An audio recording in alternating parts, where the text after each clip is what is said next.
श्रीमान संजय सिंह जी।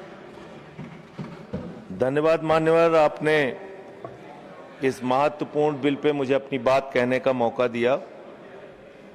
मान्यवर, मैं अपनी बात की शुरुआत नीट पेपर लीक के कारण जिन 21 बच्चों ने आत्महत्या करके अपनी जान दी, उनको सर झुका के नमन करते हुए, श्रद्धांजलि देते हुए अपनी बात शुरू करना चाहता हूं। मैं उन लोगों को भी श्रद्धांजलि देना चाहता हूं जो पिछले 10 साल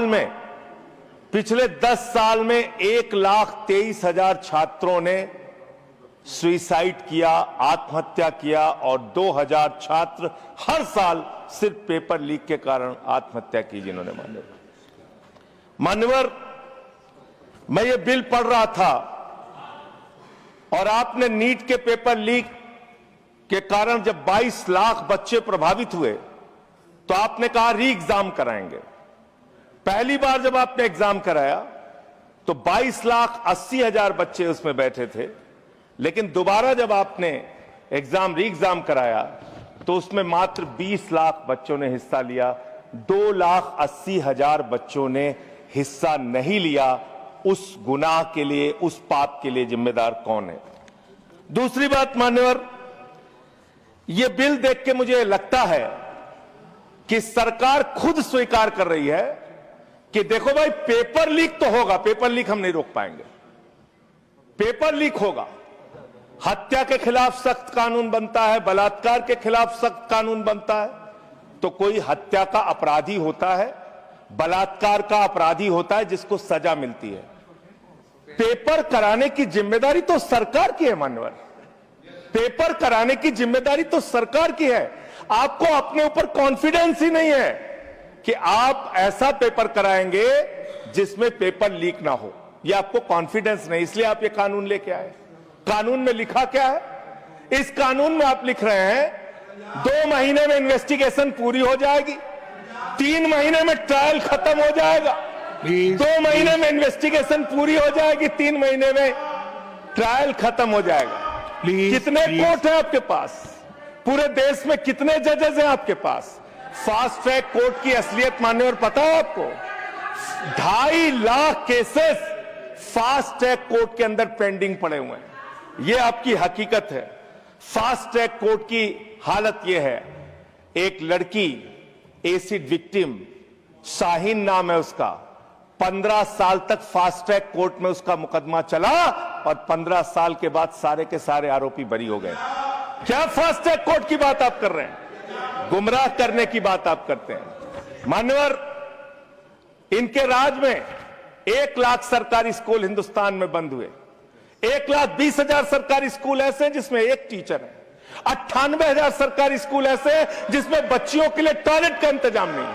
1,19,000 सरकारी स्कूल ऐसे हैं जिसमें बिजली का इंतजाम नहीं है। मान्यवर, यह सरकार शिक्षा के ऊपर मात्र 2% पैसा खर्च करती है, मिड डे मील में नमक रोटी खाने को देती है। इसलिए क्योंकि मोदी जी का नारा है अनपढ़ रहेगा इंडिया, तभी तो अंधभक्त बनेगा इंडिया। अनपढ़ रहेगा इंडिया, तभी तो अंधभक्त बनेगा इंडिया। मान्यवर, इस सरकार ने कोयला चुराया, गैस चुराया, बिजली चुराई, पानी चुराई, शिक्षा चुराया, स्कूल चुराया, अस्पताल चुराया, पेपर चुराया। हम लोगों ने सोचा अब क्या चुराएंगे? बोले हम चंदा भी चुराएंगे, राम का चंदा भी चुराएंगे। पेपर चोरी से लेके चंदा चोरी तक सारे चोरी के गुनाह में तुम लोग शामिल हो। मान्यवर, किसान आंदोलन करता है तो खालिस्तानी हो जाता है। किसान आंदोलन करता है तो खालिस्तानी हो जाता है। मुसलमान आंदोलन करता है तो पाकिस्तानी हो जाता है। नौजवान आंदोलन करता है तो चाइनिस्तानी हो जाता है। लेकिन मैं इस सरकार के बारे में कहना चाहता हूं, जो लोग AK-47 चलाते हैं, छात्रों के सर पे लाठियां चलाते हैं, आंसू गैस के गोले छोड़ते हैं, वो सरकार आतंकवादियों जैसा आचरण कर रही है, आतंकवादियों जैसा व्यवहार कर रही है। मैं ये कहना चाहता हूं। मान्यवर, प्लीज कंक्लूड, प्लीज। मान्यवर, मैं आपके माध्यम से इनको एक सुझाव देना चाहता हूं। इनकी एक सांसद ने वहां पर गई हुई नौजवान, खत्म कर रहा हूं सर, सबके ऊपर आपने 1-2 मिनट मुझे भी दे दीजिए। टाइम खत्म हो रहा है, बोलिए बोलिए सर। अभी तो 3 मिनट बाकी है सर, बोलिए सर। छात्र जो गए वहां आंदोलन करने, उनको बर्बरता पूर्वक मारा गया, लाठियों से पीटा गया सर, उनके सर फोड़ दिए गए, उनके ऊपर आंसू गैस के गोले छोड़े गए, वो चीखते रहे, चिल्लाते रहे, 500 छात्रों को घायल किया। और बिहार के अंदर इन लोगों ने AK-47 चलाया सर। वो आतंकवादी हैं हमारे छात्र, वो हमारे घरों के बच्चे आतंकवादी हैं सर, जिनके ऊपर आपने गोलियां चलाई। और तो और इनकी एक सांसद है मान्यवर, उन्होंने किसान आंदोलन में किसानों को गालियां दी, नौजवानों के आंदोलन में नौजवानों के लिए इतनी भद्दी टिप्पणी की मान्यवर, इस सदन के अंदर मैं कह नहीं सकता मान्यवर। हमारी बच्चियों को यह कहा गया, उनके चरित्र के ऊपर सवाल उठाया गया। मैं निवेदन करना चाहता हूं JP नड्डा जी से, समझाइए अपने उस सांसद को। अभी तो उसको एक थप्पड़ पड़ा, सिर्फ 5 उंगली के निशान पड़े थे। ऐसी बात करोगे, गटर जेनजी को गटर कहोगे, जेनजी को गटर करोगे, तो तुम्हारी सरकार को इस देश का नौजवान, इस देश का जेनजी पकड़ के गटर में डालने का काम करेगा। इसलिए तुम्हारी सरकार को मान्यवर, इसलिए मैं आपसे निवेदन करना चाहता हूं, नौजवानों को गटर जेनजी मत बोलो। तुम्हारी सरकार को उठा के वो गटर में डालने का काम करेंगे मान्यवर। इसमें ऐसे प्रावधान आप लेके आए हैं। माननीय संजय जी, मैं बस खत्म कर रहा हूं। अकेले स्पीकर हैं आप? हाँ, अकेले हैं। अकेले। सर, मैं ये सोच रहा था कि ये सरकार ऐसा कानून लेके आए, अकेले रहेंगे तब भी तुम्हारे खिलाफ लड़ेंगे, याद रखना। माननीय संजय जी, अकेले रहेंगे तब भी तुम्हारे खिलाफ लड़ेंगे जी। ये दादागिरी कहीं और दिखाना। बैठ जाओ, चंदा चोरी करते हो तुम लोग। माननीय तरुण जी, माननीय Sanjay ji, address the chair, chair को एड्रेस करें, एड्रेस द चेयर। माननीय संजय जी, मैं सीरियल कर रहा हूं सर, एड्रेस द चेयर। अरे नहीं, एड्रेस द चेयर। माननीय तरुण जी, पेपर चोर, प्लीज सर, मैं सोच रहा था संजय जी अंतिम में एक बात करता हूं।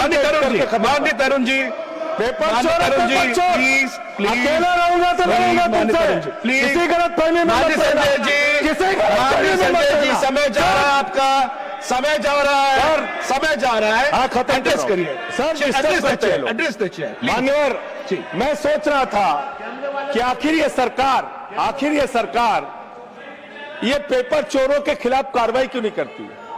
मुझे ये पता चला मान्यवर, ईडू टेस्ट नाम की एक कंपनी, खत्म कर रहा हूं, ईडू टेस्ट नाम की एक कंपनी जो गुजरात के अंदर ब्लैक लिस्टेड हुई, उससे बिहार में पेपर कराया गया, वहां भी ब्लैक लिस्टेड हुई, उसी से यूपी में पेपर कराया गया, वहां से भी ब्लैक लिस्टेड हुई। तो जो पेपर चोर है वो अहमदाबाद में ब्लैक लिस्ट हुए, बिहार में ब्लैक लिस्ट हुए, यूपी में पेपर चोरी की, क्योंकि उनको पेपर कराने का ठेका इसलिए मिलता है क्योंकि उनका संबंध, खत्म कर रहा हूं सर, 30 सेकंड सर, 30 सेकंड।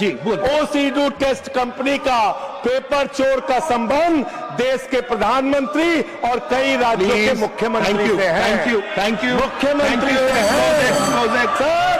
मुख्यमंत्री से है, उनके फोटो मिल जाएंगे सर। खत्म कर रहा हूं, धमकी मत दिलवाइए सर, कंक्लूड करिए। चोर हमको धमकी दे रहे हैं, ये चंदा चोर हमको धमकी दे रहे हैं। Anything unparliamentary will not go on record, anything unparliamentary will not go on record. Please conclude करिए। चंद्रशेखर जी के अंतिम लाइन कंक्लूड करिए, कंक्लूड करिए। आप ही आ रहे हैं सर, हम कंक्लूड करिए, I have to I allow you, conclude करिए। बिठाइए कंक्लूड करिए। पेट पे दर्द शुरू हो गया संजय जी, मिर्गी के झटके आ रहे हैं, करिए, उनको समझाइए। कंक्लूड करिए प्लीज। मिर्गी के झटके आ रहे हैं, समझाइए सर, मैं आपको समय दूंगा। कंक्लूड करिए सर, कंक्लूड करिए। अंत में चंद्रशेखर जी, स्वर्गीय प्रधानमंत्री जी की एक लाइन के साथ अपनी बात कहना चाहता हूं, इस देश के नौजवानों की तरफ से आपको जिन हाथों में शक्ति भरी है राज तिलक देने की, जिन हाथों में शक्ति भरी है राज तिलक देने की, उन हाथों में ही ताकत है सर उतार लेने की। इसलिए अहंकार मत करो। Thank you